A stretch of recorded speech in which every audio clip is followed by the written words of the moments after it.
The American dream is dead. In 1950, the average American home cost twice the average annual salary. A factory worker could buy a house. A teacher could buy a house. A single income could support a family and build wealth. Today, that same home costs 8 to 10 times the average salary. And you're not even competing against other families anymore. You're competing against hedge funds, private equity firms, corporations with billions in cash reserves. Housing in America is no longer a human right. It's no longer even a market for families. It's an asset class, a financial instrument, a way for the ultra-wealthy to extract wealth from the middle class, month after month, year after year, forever. This is the story of how Wall Street stole your future. Let's talk numbers. Cold, hard, undeniable numbers. In 1970, the median home price in America was $23,000. The median household income was $9,000. Do the math. That's a ratio of 2.5 to 1. By 1990, that ratio had crept up to 3.2 to 1. Still manageable, still achievable for the average family. By 2000, it hit 4 to 1. Warning signs were flashing, but nobody was paying attention.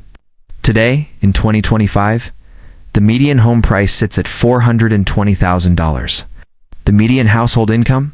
$75,000. It's a ratio of 5.6 to 1. But that's just the national average. Cities like Austin, Denver, or Seattle, you're looking at 7 to 1. It's in San Francisco or Los Angeles, 10 to 1, 12 to 1. Let's say you've somehow saved $84,000 for a 20% down payment on that median-priced home. Congratulations. Now you need a mortgage for $336,000. With interest rates hovering between 6 and 7% in 2025, your monthly payment sits at roughly $2,200. Add property taxes, add insurance, add maintenance. You're looking at $3,000 a month, minimum, to afford that. You need a household income of at least $100,000. Remember, the median is $75,000. 60% of American households make less than $100,000 a year. The math doesn't work. It will never work. And that's exactly the point. So who's buying all these homes that you can't afford? Meet the new landlords of America. After the 2008 financial crisis, something changed. Wall Street looked at the wreckage of the housing market and saw opportunity. Ow. Millions of foreclosed homes, desperate sellers, rock-bottom prices. Firms like Blackstone, through its subsidiary Invitation Homes, spent billions buying up single-family homes. Not hundreds, not thousands, tens of thousands of homes. They paid cash. They waived inspections. They closed in 7 days. No family could compete with that. By 2015, institutional investors owned over 200,000 single-family rental homes. Today, that number exceeds 700,000, and it's accelerating. Here's how it works. You find a home you love. You save for years. You get pre-approved for a mortgage. You make an offer. Maybe even over asking price. Rejected. A firm like Progress Residential came in with an all-cash offer. 20% over asking. No inspection, no financing contingency. Closed in 5 days. You never had a chance. In cities like Phoenix, Las Vegas, Charlotte, and Jacksonville, institutional investors own 10 to 15% of all single-family rental homes. In some neighborhoods, it's over 30%. But here's what makes this truly sinister. These corporations don't just buy homes. They fundamentally transform the market. By removing thousands of homes from the for-sale market and converting them to rentals, they restrict supply. Economics 101. Less supply, higher prices.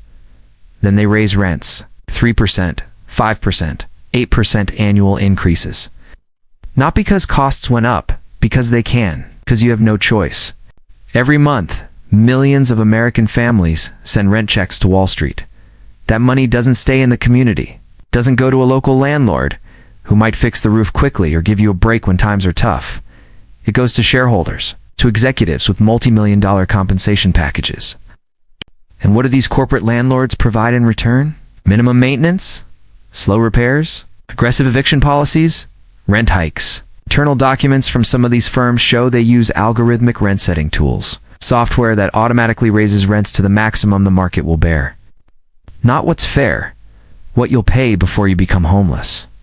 Multiple lawsuits have accused these companies of price fixing, of colluding to keep rents artificially high. The cases are ongoing. When questioned, executives claim they're providing a valuable service, offering flexibility, meeting market demand.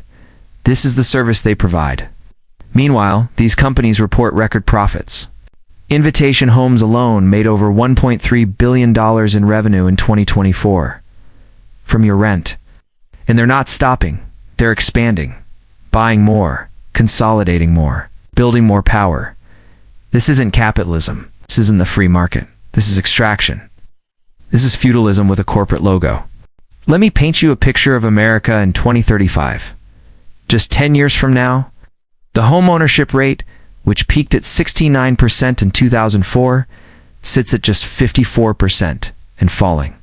An entire generation has given up on ever owning a home, not because they're lazy, not because they buy too much avocado toast, because it's mathematically impossible. Instead, they rent forever from corporations, paying mortgages on homes they'll never own. The wealth gap explodes. Families who owned homes before the corporate takeover build equity, pass wealth to their children. Everyone else falls further behind with every rent check. 70-year-olds, still renting, unable to retire because rent keeps increasing faster than Social Security payments. No equity, no inheritance to leave behind, nothing. Kids grow up never knowing anyone who owns their home. The idea of homeownership becomes as foreign as owning a private island, something only rich people do. Corporations rebrand it. They call it freedom, flexibility. The new American dream isn't ownership. It's convenient, hassle-free renting from a trusted corporate provider. You've heard the phrase, maybe you thought it was a conspiracy theory. Okay, you will own nothing and be happy. It came from the World Economic Forum, a prediction about the future, or maybe a plan. It's not just homes, it's cars. You don't own your Tesla. You subscribe to it. It's software. You don't buy it, you rent access. It's music, movies, books, all subscriptions, all temporary access that can be revoked. Everything you need to live, controlled by corporations, rented to you month by month.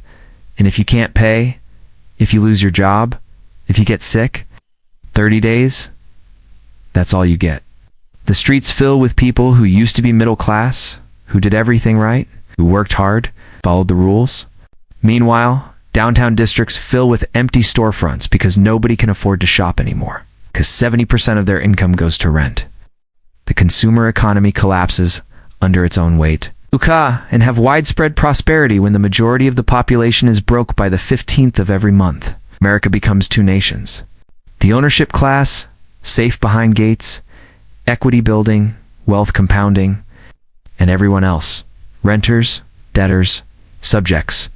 This is the future they're building. It's not through conspiracy. Through simple, ruthless economics. The American middle class took generations to build. It was built on a simple idea, that work should be rewarded. A family with steady income could build a stable life. Own a home, build equity, pass something on to their children. It's being dismantled in a single generation, not by foreign enemies, not by economic collapse. By corporations that saw your need for shelter and decided it was a profit opportunity. Every young couple driving through neighborhoods they'll never afford. Every family of four crammed into a 2-bedroom rental. Every 60-year-old who realizes they'll be paying rent until they die. They're all part of the same system. A system designed to extract maximum wealth from the bottom and middle to feed the top. And the cruelest part, they've convinced half the country that this is normal, that this is just how markets work, that if you're struggling, it's your fault. It's not your fault. The game is rigged. The math doesn't work. The system is designed to ensure you fail. They're not going to stop. Why would they? Every month, millions of Americans hand over billions of dollars in rent. It's the perfect business model. Everyone needs housing. Everyone pays. Forever. The politicians won't save you. Most of them own rental properties themselves. They profit from the same system. The only question is what you're going to do about it. The American dream isn't dead because it failed. It's dead because it was murdered. And they're counting on you to accept it.